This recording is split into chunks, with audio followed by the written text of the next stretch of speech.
Well, hi everybody. It's the Week in the Tackle podcast, the podcast where we look at the previous week in football and/or soccer, delete as appropriate, and try and tackle the stories that we find interesting.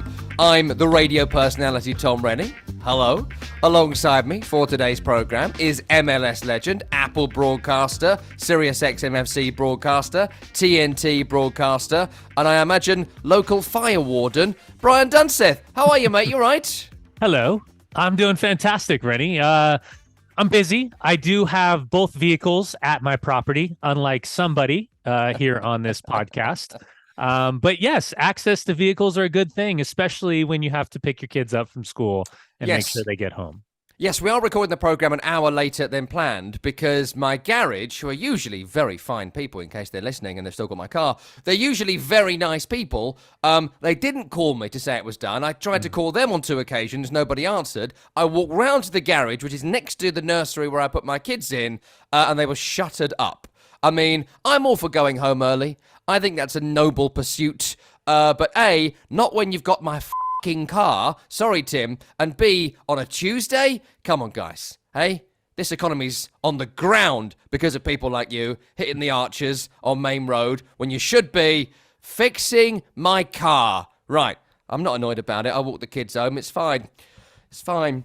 Anyway, lots to talk about on today's programme. The international break is thankfully over. Interminable they are. But there are some interesting stories I do want to get Danny's view on. We'll talk about the USA beating and then losing to both Trinidad and Tobago and what exactly Sergino Dest was doing. We might do some England, but I'm not particularly interested. But I might ask Danny 1 or 2 questions on that. And also, did UEFA want Italy in the European Championship to such a degree they stole it from Ukraine, who are going through a lot right now and probably could have done with the fillip of making the European Championship? I don't know. Aleksander Ceferin may or may not agree. We'll get into all of that. Let's start with the Americans, because I love when the US men play soccer, mainly because of the collective meltdown of, we're not Brazil. What's happening? Why aren't we Brazil?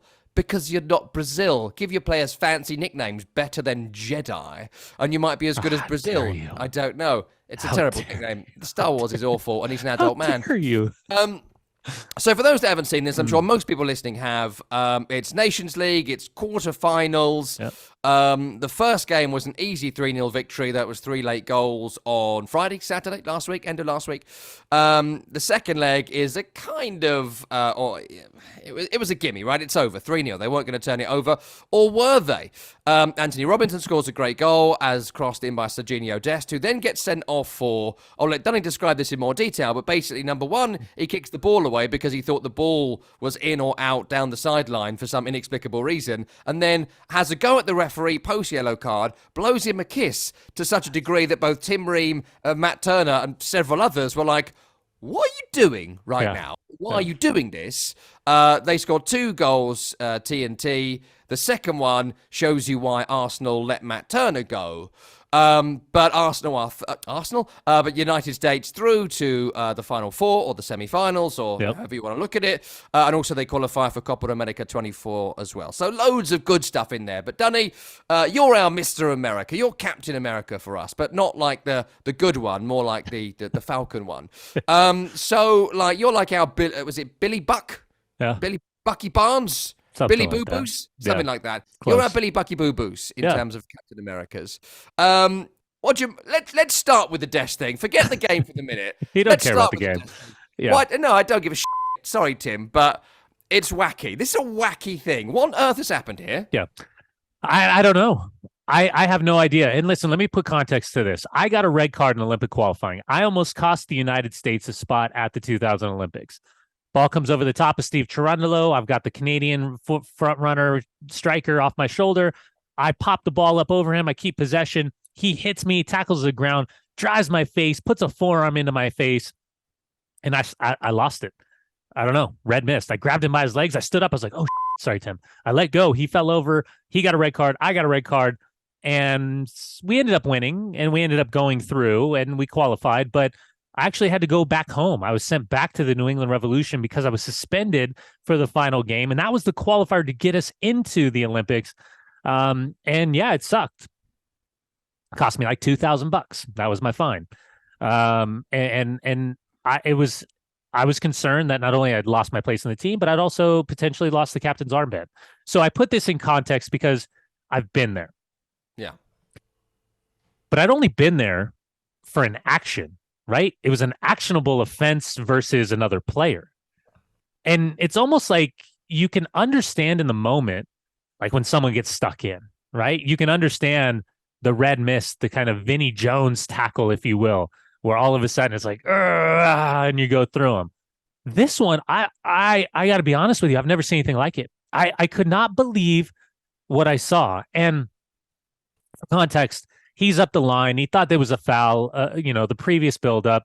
Tim Ream hits a switch. It kind of gets away from him. He runs. It looks like he keeps it in, but maybe marginally it goes out and whatever. It's like, it's really innocuous. You're up 4-0 in aggregate. Everything's comfortable. And my man picks the ball up and kicks the living sorry, Tim, out of the ball.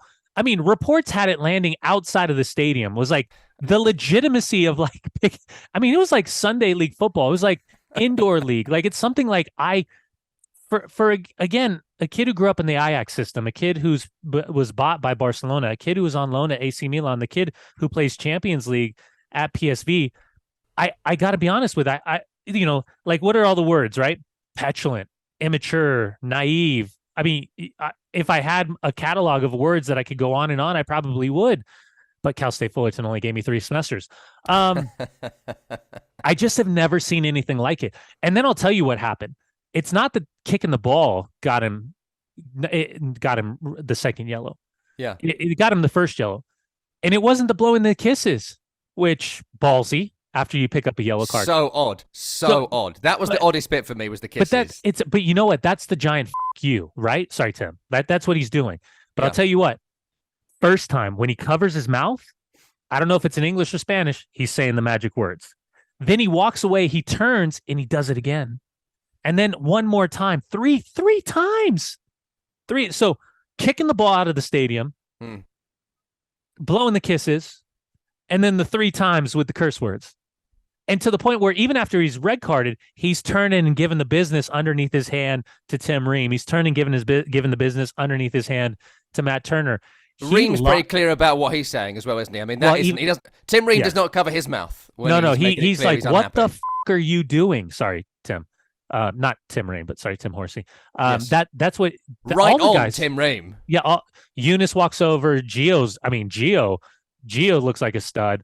Ream's making his way over. But like I saw someone be like, oh, you gotta be a captain in that situation, bro. You gotta like run over and like calm him down. No, like, come on, my man's 23 years old. This whole like it's too young, it's too this, it's too that. Players lose it all the time. Players pick up stupid yellows. But like I found myself thinking like, what could possibly spark this situation to the extent that it just unfurled so quickly? Like it unraveled so quickly that he puts in jeopardy the game. He puts in jeopardy Nations League. He puts in jeopardy Copa America. So all of these things in that moment, we talk about like the selfishness of the individual within the collective. It happens. Sorry, Tim. I get it. I've been a part of it. I've done it. I understand these moments. Yeah. But I almost like, I wonder what's going on in his life outside of the game. Gotta be. For this to happen so quickly, because this is a really experienced player. For as much as, he's 23 years old. He's football experienced. People start when they're 17. Ajax, He's been in Barcelona, 4 countries. AC Milan, PSV. He is really, really experienced. And now what he's done by this action, you go back to what happened in June with Nations League and when Weston McKennie and he both got sent off in the semifinals against Mexico and getting baited into the moment where he's shown red. So now he holds the title of being the only U.S. player that's been red carded in 2 occasions in a calendar year. Now there's going to be questions about his temperament. I already saw it on social. Everyone's going to be like, oh, you think Trinidad and Tobago's an issue? Wait until Argentina gets underneath your skin. Wait until Uruguay gets underneath your skin. So now you're a target, right? Now everybody knows that maybe psychologically they can dig at you a little bit. So it's a horrible night. I really do feel for Sergino Dest. I don't think. Do you? I do. Because I'm trying to take the human nature part of this. Take the action away. The actionable offense will have consequence, and the consequence isn't just going to miss the next game. I could see the consequence also not being called into the next camp because you have in Well, an he's banned, right? He's going to be banned, so he won't come to the next for a camp. game, and you're talking he's going to be banned for Nations League. But I'm saying I could see in the January window him not being called in. I could see the consequences completely different what happened with Weston McKennie and Nashville during qualifying years ago, kind of in that COVID whirlwind or whatever was happening when he was sent away from camp. Had to work his way back, and it was more of like a symbolic, this is a rule breaking outside of the team. This is something that's happening in the game where it's controllable, if that makes sense. Yeah. It's not a mano a mano. It wasn't a high pressure situation. Someone's been nibbling at you all game. Nothing. FA Cup semi-final, World Cup semi-final, whatever. 42nd minute scenario. It's over. Yeah. It's a dead game in a half-empty stadium on a random Monday, and he just lost it. It's weird. Can I throw one speculation at you? I don't want to do too much speculation on. You mentioned it there. Something's going on that we don't know about. Now, this might sound borderline xenophobic, so feel free to jump on me here. I'm all for different countries having their footballing cultures, not the same as mine. If you go to Germany and they have the guy at the front with the megaphone starting the chant like you're doing songs of praise, absolutely fine. That's your thing. I think it's total crap. But if you enjoy it, it's your football culture. That's fine. If you go to a World Cup in South Africa and people want to get the vuvuzelas, that's fine. Again, it sounded absolutely awful and I thought it was total rubbish, and I am perfectly within my rights to say that is total rubbish and I don't like it. You can do it. I will tolerate it. Toleration is a very much underappreciated word in the world we currently live in. I will tolerate it. I'll think it's absolutely rubbish, but I'll tolerate it. The sound of that stadium in Trinidad and Tobago. I watched about 8 minutes of highlights before the football show on Sirius XM FC on the Tuesday, and it actually gave me a migraine just watching it. The sound of it's like, and this is the England band too. If you've ever been to a game where England are drawing 0-0 at home against Malta in the 75th minute and they do the theme to The Great Escape, someone hand me a noose. Like, it's just awful. It's just just for me, not them, but either way. But just like the sound of it, what did you think? I mean, could that have? Because I know it would have wound me up to such a degree, I might have booted the ball outside the stadium. I might have done a Vinnie Jones 2-footer. Is there any chance that awful, ongoing, ragtag sound they were doing, which I'm sure is very intrinsic to the Caribbean football culture, but it's appalling to me and I would hate to play in it, any chance he might have gone, I don't know, I wasn't quite ready for this sound that's pissing me off to such a degree, that's what made him lose it. It's always the smallest things. It's not the fact the wife left you that annoys you. It's that she also took the tea bags. That's the thing. That's the final straw. Yeah. Go away on vacation, land on a Southwest flight, and a goddamn marching band comes pounding out of your bedroom.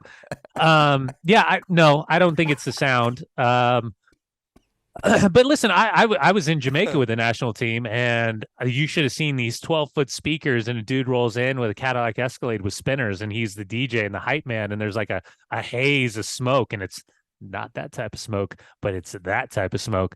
And it was an incredible experience. I mean, you some of these friendlies or international games or CONCACAF qualifiers, you see guys with AK-47s surrounding the track. I mean, and like guard dogs, like right next to them. So they all have their own elements. And I know we've kind of talked about this, and I know there's always like this kind of like joke about CONCACAF and the region, blah, blah, blah. But there is an element to it that's unexplainable. And the one thing that I will say is, on nights like this, where I was really proud of the performance from Trinidad and Tobago, because it was their opportunity when everything was going wrong, and a team that's really trying to figure out who their identity is with this group of players. There's one thing that when you step on the field and you're wearing that U.S. crest, is that the team across from you hates you. for whatever reason. And it could be anything from the political side, or it could be from, hey, man, this is our game. It's not your game. Or it'd be I think look the at reasons that people hate America in the same way they hate Britain are pretty obvious out there. Well, yeah. You oh, this dude's rocking $300 pair of cleats. Look at that crispy white jersey. I'm going to stick him. You know, $60 for a hat. Yeah, $60 for a hat, but it is waterproof. And it's great on a cruise. There's something about desire, DNA, history, and you go back in 1989 was a shot heard around the world while Paul Caligiuri ends up hitting that left foot volley from outside the box, so it qualifies the United States in that game for the World Cup for Italy.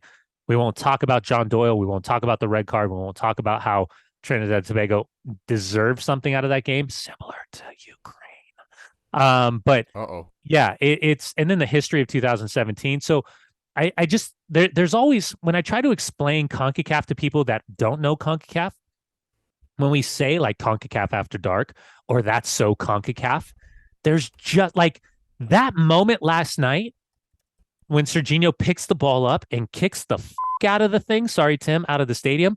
Like, that's so CONCACAF. Like, now you get it. When I say like, dude, that's CONCACAF. Like, that's so CONCACAF. You'd be like, oh, Sergino Dest kicking the crap out of the ball 80 yards away. Yeah. That's CONCACAF for you. One brief thing I wanted to mention, in case people don't know all about the USA 1990 qualification and the World Cup campaign, I read a brilliant article last week or the week before on the BBC website by a guy called Adam Elder, and it's called USA at the World Cup 1990, Bags of Urine, Cans of Bud, and a Groundbreaking Campaign. I read this last week sometime. I didn't know that much about it. I, of course, knew they were in it, but I didn't know a great deal more about it. But I would say it's worth your time if you do want a little bit of this story and the kind of context of the USA at that time and all that sort of stuff. So search it out on the BBC website for more information. I thought that was really interesting. A final bit from me on this, then I want to just get any final thoughts from you before we move on. Matt Turner is an interesting character. I was watching, again, the highlights, the TNT highlights the following morning. We don't get the game live here.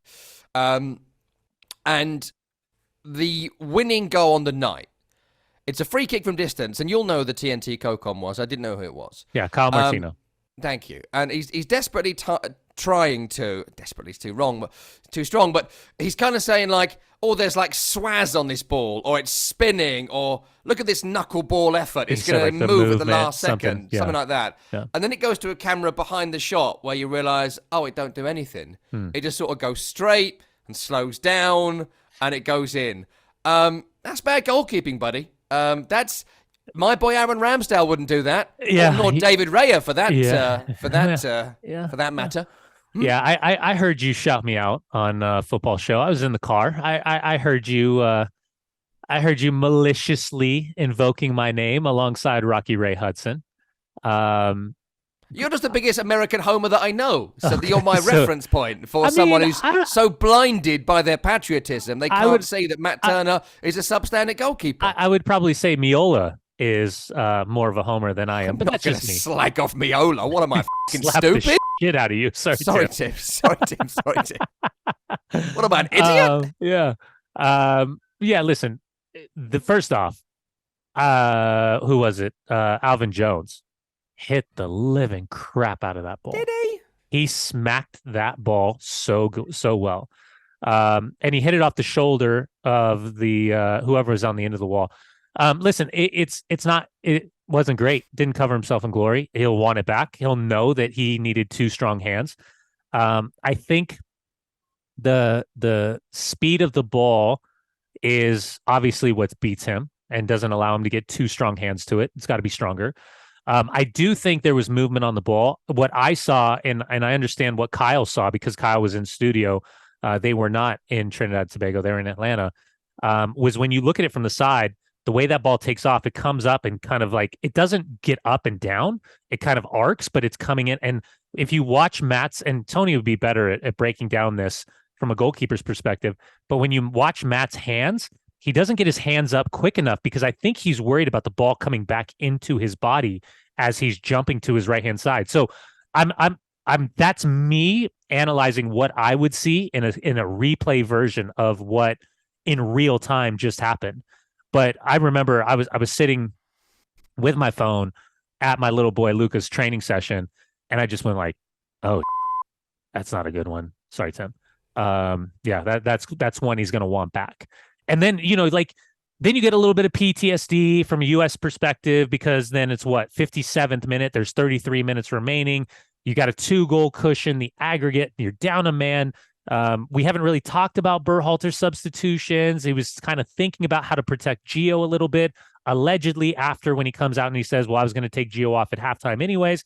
I mean, we can talk tactics and we can talk about, well, why would you leave Ricardo Pepi up top? And maybe would you sacrifice a flow instead? Try to make it Christmas tree formation, keep everybody in front of you. They got super loose defensively. Even at one point, Scally was on the left-hand side getting beat with a ball up over the top. It very easily could have been 3-1 Trinidad and Tobago with 15 minutes left. So while his history will tell us like, oh, it's a bad result, but they qualified, right? They go to the semifinals of Nations League in June. They're going to go into Copa America. They qualified. Everything's fine. Dandy. Yeah, this is going to be one for Greg and his staff that they are going to just pull apart with a fine-tooth comb and find every bit of teachable moment that they can to then show accountability. But I wish I was a fly on the wall in that locker room to understand at halftime what that looked like and what that meant, because you could tell from the body language. I think there's a feel-good factor in this in a way. One of the data points for me is that you got some leaders in this group, and you got leaders that are going to hold guys accountable for actions that are individualistic within the collective. I want to move us on because there's a few other stories that I think are worth some of our time on today's program. And Italy have made it. Italy have made it to the European Championship. Of course, they won the last one, having just stolen it in the final by, firstly, Chiellini assaulting Bukayo Saka. He should be in prison, Chiellini. Never mind winning MLS Cup. He should be. Don't blame Gareth for Chiellini's assault on poor Bukayo. And also, penalties and that. But they've made it this time, despite the fact they have stumbled through qualification. The manager left to coach Saudi Arabia, and I think he lives in a Scrooge McDuck vault now. The previous manager, Spalletti, is now in charge. Such a great game. Spalletti is now in charge. 0-0 in Ukraine. Now, it was delicately poised in the group on the same amount of points. Italy had a better goal difference, so a draw always favoured Italy. Ukraine had to find a way to break down Italy. In the stoppage time of this game, it's 0-0. Mikhailo Mudryk, yes, he of Our Match fame, he takes on Brian Cristante of Italy. Now, penalties are a subjective discussion, right? You might think one is a penalty. I might not think something is a penalty. I thought the Rico Lewis penalty given for North Macedonia against England was a bit of a farce, actually. But I was surprised to hear Ray Hudson, when we were chatting earlier on Tuesday, say he could see how it was a penalty. My mind was a bit blown by that. But that's an argument that, you can have ad nauseum. This one not being a penalty, Mudryk on Cristante, is a real noodle scratcher, right? So he picks it up in the penalty area. He pushes and runs around the Italian defender. The Italian defender holds out the right leg. It's planted on the ground, but he clearly, unequivocally, catches the shin of Mudryk. There is contact worthy of a penalty. It is not a Mudryk draws the foul and jumps over it. It is initiated by the Italian defender. It is not given on the field, and it is not given on VAR review, despite the officials checking it. Now, I have a conspiracy theory on this, but just, Danny, on the incident itself, what did you make to this, and did you think it was as clear a penalty as I did? Would your conspiracy theory involve a figurehead at UEFA talking about the need and necessity for Italy to be at the Euros themselves? It does have that involved in my conspiracy theory, but I don't want to go down that road until you tell me that I'm right here, because after Hudson told me about Rico Lewis earlier today, I don't know if I'm right. I feel like I'm right. I must be right. Well, so here's what I would say. Yes, it does fall into this gray area category. Was it egregious enough for the entire world to lose their minds? Probably not. It wasn't like it was boot to boot, or it was boot to shin, or it was even boot to body to ball. This was a step across, planting their foot where it literally then draws the contact of Mudryk, who's already in his turning phase to get his shot off. For me, it's a stone cold penalty. Stone cold penalty for me. I can understand how people would make the argument that it's not, but if we're talking about impeding his progress to get to the ball, Cristante, by putting his foot in a place where he didn't need to, he chose to, he is drawing the contact of Mudryk's natural positioning going to get his shot off. So for me, it's a penalty. And I think the egregious part of this is the history of understanding what the quote was earlier this week, and just knowing that in the moment, it's such a big moment that I think we all kind of think, well, does the referee, and this is an instinctual thing now because of VAR, does the referee think just for a second, well, if I missed it, he's got my back? Yeah. Because in that moment, I just wonder if VAR says, I think you need to take a look. There's contact. Because all we want is for the referee to have a chance to make it right. And that's kind of the purpose of what VAR, it's in the conversation of what VAR has been brought to the forefront with, is if it happens so quickly and a referee misses it, can he have the opportunity to make the right decision? I think if he's suggested to go to the monitor, that's a penalty. But by virtue of hesitating, not maybe wanting to make the big call in the dying seconds of a match, which everybody knows that would have meant Ukraine would have had the opportunity from the penalty spot to qualify for Euros and knock Italy out of the Euros. I just wonder if he hesitated thinking, well, he's going to get me, he's got my back and he's going to get it right no matter what. The other element to this, the macro of it, is a really interesting angle here in terms of Aleksander Ceferin. Now, Aleksander Ceferin is the UEFA president, and he was in, where was he quoted here? It was in the Italian media outlet La Pressa. And they asked him, now remember it's Italian media, so of course he's trying to be nice to him, he's trying to butter him up, and you get this. I get this, why he said it, right? He said, quote, I'll do that again, but better. He said, quote, Italy must qualify for Euro 2024. Otherwise, it will be a disaster. The Italian national team is too important, but I think it will beat Ukraine. Now, taken in one context, it's an offhand comment to an Italian media organization being nice to the Italian national team. You think, fine. The trouble is, he's the president of UEFA. Yeah. And this is why, you know, we've hopefully learned some lessons in recent times. You don't elect utterly unsuitable people to high political office. Oh, hi, Argentina. You don't do it because what they say actually matters. If Dunny says it, or I say it about Italy-Ukraine, it doesn't matter what we say, whether we want Italy or we want Ukraine to make it to the European Championship. It doesn't matter. But for Ceferin to say it, it does matter. There is a responsibility which comes with office. There is a responsibility with heading up this organization. And hopefully these people in future might be a bit more boring and less colourful than Ceferin and certainly Infantino and the likes of Sepp Blatter, UEFA, FIFA, whoever. Because once you've said that, it's out there. It's out there in the ecosystem. Now, I'm not saying for 1 second, and we're not saying here, there's corruption involved. I can't prove corruption. I don't know corruption, right? So I'm not alleging that at all.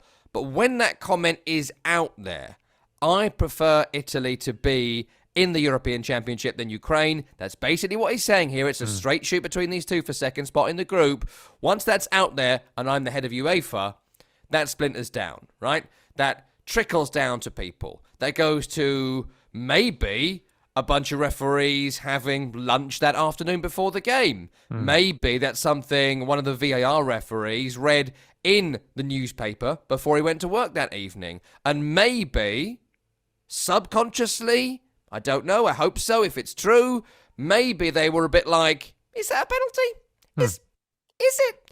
And I think that's human nature. I don't allege corruption at all here, but I do think there is an element here where Ceferin has opened this conversation up to, is it a penalty?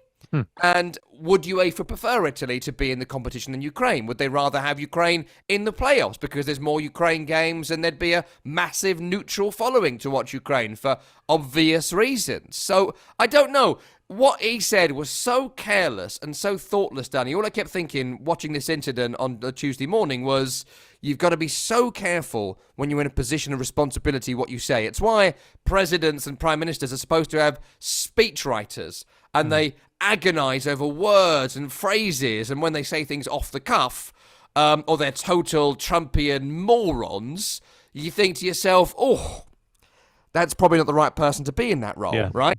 And this is the Ceferin thing. I just, is there any chance here that any of that could possibly even subconsciously be true? Yeah, you hope not. And by the way, I said knockout. I should probably have clarified that with sending them to the playoffs. Sure. Yeah, listen, I hope that's not the case. But again, these are the challenges, right? These are the challenges of being super aware of a macro level and a micro level of what you're saying when you have that much power. Because it certainly seems like when you put it in print, you take zero context from it. What he is saying is that he doesn't want Ukraine in the Euros. He wants Italy in the Euros. It's pretty straightforward. And this is what he expects to happen. So, yeah, man, if you're Ukrainian or you find yourself rooting for Ukraine, you've got a really bitter taste in your mouth after what you saw in the build up to this match and specifically what you saw in the dying moments of added extra time. Can you imagine it was Richard Masters, head of the Premier League, and he's interviewed today, and they say, "Oh, it's Man City, Liverpool coming up on Saturday." Richard, what do you think of the game? And he says, "Well, Liverpool have got to win. Liverpool have to win. If Liverpool don't win, it will be a tragedy. It will be a disaster." And then the last minute of that game, Man City don't get a penalty to win the game against Man City. Yeah. What do you think would happen on the back pages of the UK press, of the international media, on Sirius XM FC, on international broadcasters, when Richard Masters is then in the crowd and it cuts to Richard Masters and his face is grey and stone cold because he's like, "Oh my God, I was speaking to a British newspaper or it was speaking to the Liverpool Echo, so I wanted to say something pro-Liverpool. I ended up saying, it'll be amazing if Liverpool won the Premier League. It's all I really want to see." I mean, that's the equivalent, right? Yeah, and Howard Webb would be right next to him and go, "High five, good job. I'm not the one that has to take the bullet. No strays for me this weekend." Oh, I can't believe it. Anyway, I can't believe it, and yet I can believe it, but it was a clear penalty. I wanted to ask you about this France story. Not that many great international break stories, but I did like this one, only because they beat the Rockers of Gibraltar 14-0. If you do ever get the chance to go to Gibraltar, I would recommend it because you can get like a litre of Jack Daniels for like £7. An unbelievable duty-free spot. I wonder why the Brits are so keen to keep hold of it. And the other element of it, of course, is that you can ride the cable car up to the top of the rock, and you have never seen a rock covered in so much seagull anywhere in the world. So it's a real feat. Sorry, Tim. Sorry, seagulls. But it's not that so much. It's the fact it was 14-0. And I wanted to ask you here, Danny, about Didier Deschamps at half-time. It's 7-0. He's the France manager. And there's a video doing the rounds of him at half-time, essentially saying the record is 10-0, which I think is the qualification, European World Cup qualification record. He says, the record is 10-0. You could smash this. Don't hold back, boys. Let's have more of the same in the second half. They go from 7-0 to 14-0, a record-breaking victory. Now, some people have said, well done, Didier, grind them into the dirt. Others have said, où est la compassion? So, Danny, where do you stand on it, having played for many years? Ever been winning so much you eased off, or winning so much you crushed them? No, I mean, we always, I think every team that I was on, when it got 6 or 7, you just were like, left foot only, guys, left foot only. Just take your touches left foot only. I mean, I just talked to Taika Waititi, unbelievable director, actor, filmmaker, whose Next Goal Wins based on Thomas Rongen and his time down in America Samoa after Australia beat them 31-0 in qualifying, World Cup qualifying. I got to be honest with you. I don't think it's egregious as seeing Romelu Lukaku on his phone in the 60th minute on the bench for Belgium. I think if we had a problem, I mean, it's competition, right? Competition. And at some point, it's up to Gibraltar playing with little pride, drop as many bodies as you can in the box and just kick the living piss out of the ball, height, width, and distance as far as you can away from your goal. So it's a competition factor. I do think in a subtopic, there is a serious conversation to be had about trying to create a more level playing field to then see some of these teams actually develop to then compete with some of these heavyweights. So that's a conversation for another day. But yeah, I don't have a problem because I think it sets mentality. And I think that's what Didier Deschamps in, again, what is it, a third cycle of being manager for France, that he's looking to kind of pinch a little something else out of this group and bleed kind of this new experience in these younger players into this cycle of players and to that older cycle of players, just to continue that mentality. But again, I have more of a problem seeing a professional footballer at the international level on the bench with his phone after he dropped 4 goals, thinking like, how in the world is this allowed at any professional level, much less the national team level? Did he get in trouble for that? I totally missed that story. Was there any repercussions at all? No. Don't know. Maybe we should call him. He's got his phone on him. The 14-0, I wanted to ask you about humiliation either on the field or off the field, because we had an interesting chat about this on Monday. How do they go on, Gibraltar, in that game? Like, there's a bit in this game, it's 89 minutes in, and they're 12-0 down to France. Come on, boys, we can do it. 2 more. Let's give up 2 more. And France bring on Olivier Giroud, who scores in the 89th and 92nd minute to make it 14-0. Like, take us into the mind of some of these Gibraltar players, some of whom are a bit like, our friend Denny Higginbottom played for Gibraltar because end of his career, wanted to play some international football, had a heritage there and was able to play, I think, 3 or 4 games he played for him. And why wouldn't you do it? I spoke to him about it before. Absolutely. I got the call from San Marino. I'll be playing next week. Probably. Have you figured out where San Marino is? I know you said it was the southeast of Italy. Yeah. But in my mind, I was thinking of a map that I was looking at the top side. I was like, as soon as you said, it's in the south of Italy, I was like, no, it's not. No, screwed that up completely. Screwed it completely. Not. But I wasn't ready. For... and someone texted me during the show and was like, that's completely fucking wrong. You're an idiot. Yeah. Sorry, Tim. And I am. That's true. But like... And it wasn't me this time. No, it wasn't. It actually wasn't, no. How tough is it to go through those next few minutes? I mean, look, for Gibraltar, it isn't like, when Man United was 7-0 down to Liverpool or something, right? Yeah, where you didn't expect it. They expected it, but the last few minutes must be so tough. That game was lost before they even stepped on the field. I know I've said this to you before on Sirius XM FC. I know I've said it here. There is a psychological element that you've lost the game before you ever step on the field. Everyone's talking, everyone's reading, everyone's scrolling. Everyone's like, oh, God, here we go. Like, oh, it's Mbappe. Like, look at Giroud. Imagine him in a banana hammock pinching his own nipples. I bet you he'll do that if he scores 2 goals in the 89th minute. It just, things happen, man. And you step on the field and, like, the first time they start pinging the ball around, and you're like, holy what is happening? And sorry, Tim, you're just like, oh, yeah, done. No chance. I'm going to give it the old college try. I'm going to have the Americana dream. I'm going to work hard and tackle. And I was like, bing, bing, bing, bing, bing, bing, bing. And you're like, what the just happened? Sorry, Tim. In that moment. Should they be able to throw the towel in, Danny? Like, I always think. No, because it's pride. Be able to. But isn't it more prideful to be like when a boxer is getting beaten so badly? Yeah, well, a towel can be thrown in. Can a coach not? But that's more about death. 7-0? I mean, that's more about avoiding death. Emotional death. Yeah, well, yeah, pride. Thinking about the poor Gibraltar goalkeeper. They knew. Everybody knew. No, I mean, what a prideful performance is what? Maybe losing 3-0 to France. It's France. I mean, like, again, all you do is you just try your best. And I've been a part of some terrible teams. I've been a part of some teams that just could not stop losing. And you know exactly who the weakest person on the team is. You know how you got to protect everybody. You know you got to do your own job. It's tough, man. It's not fun. And yeah, all of your friends, your homies, your neighbors, they're gonna bust the living piss out of you the moment that you get home and be like, man, 14-0, bro. You guys are terrible. And you're just like, yeah, I know, right? Oh, wow, terrible. But at some point there's gonna be a laugh, right? And be like, Yes. hey, I was a part of history. What? You were a part of history? 14-0, bro. And you can actually laugh about it at some point. But yeah, Not egotistically, tonight. it's a punch in the face. Yeah, probably not tonight. In about 6 to 7 years, maybe Yeah. it might be quite fun. And there is hope for the Rockers of Gibraltar.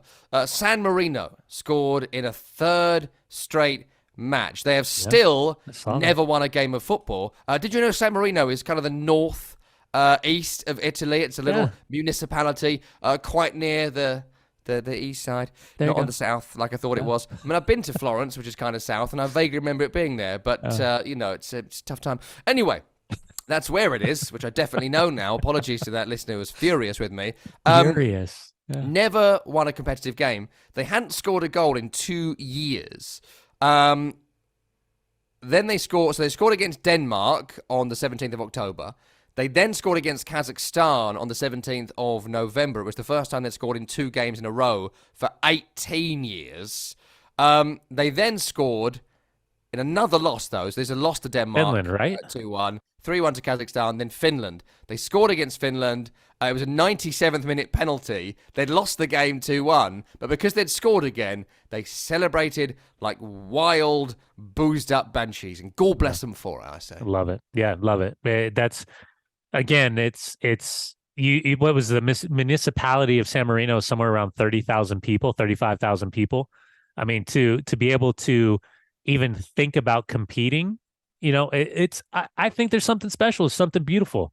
Even your dying little crinkled old black heart of yours, you can find a little bit of joy in there. It's cracking it with a little bit of joy. Yeah, no. That's international break covered. I think that's enough. We're back. Well, you're here next week. You're on holiday. So give us a quick preview of what's coming up, because I'm annoyed about it, really, because we've got MLS Cup coming up. We're in the last few dates of it, but you're off having a nice time. So you'll be watching it on the beach. I'm going to be on a few different beaches. I'm taking a cruise. I'm taking the family out. We're going to go to New York for a couple days. My family's never been to New York. We found a cruise leaving Manhattan out of New York. We're going to go down to Bermuda, hit the Triangle. Going to go to St. Martin, where they land planes and take planes off right where you're on the beach in the water. It's going to be incredible. Hopefully, by the way, 747, when that thing spits sand, it really hurts.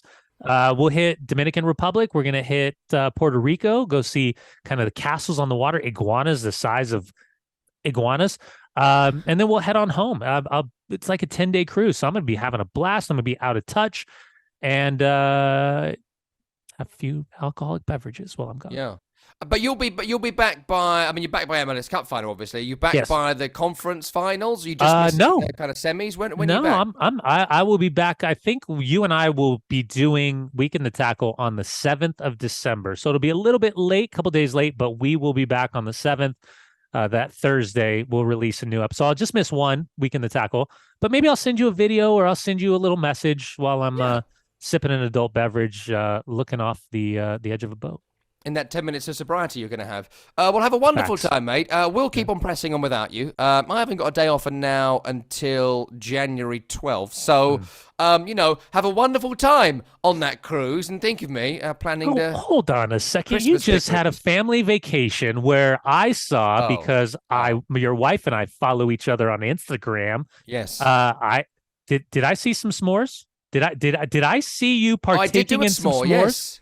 No, well, it wasn't... So what I'll tell you, I did talk about you actually. So I went to this, what's the Day of the Dead, Dia de los Muertos or whatever, right? And they did like a thing on the Isle of Wight. It was very out of place. It was freezing cold and near raining, but it was like skulls and lights everywhere and all that sort of stuff. In a place called Black Gang Chine, which is one of the oldest fairgrounds ever to have existed. The first time there was a theme park there was like 1810 or something like that. Okay. So it's all quite cool. I love all that sort of stuff. But then you got given marshmallows on sticks to then put into a fire. And I was saying so it's me and there's like 4 brothers and sisters my sister's got, and there's a bunch of kids, like 7 kids running around. Yeah. And I was like, we've got marshmallows on sticks. Have we got any biscuits in the kids' bags? And they were like, yeah, we got like digestive biscuits. I was like, oh, we could do s'mores. We can make s'mores here, guys. We can do this. And no one knew what s'mores were. No one in the team, children or adults. And I was telling them that was a feature of the program multiple times over the last couple of years. And so I did a thing where I put the marshmallow in the flames, and they were all like being wimps about it, not putting the marshmallow in. Like, get it in. Get it burnt. Yeah, you got to burn it a little bit. And I was closing it into a digestive biscuit, putting it off it, and giving it to people. And everyone thought it was weird that I was shoving Americana, it in there. Baby. Americana. Yes. I took a piece of Dunny-inspired Americana to a Victorian theme park doing a South Mexican festival on the Isle of Wight in October.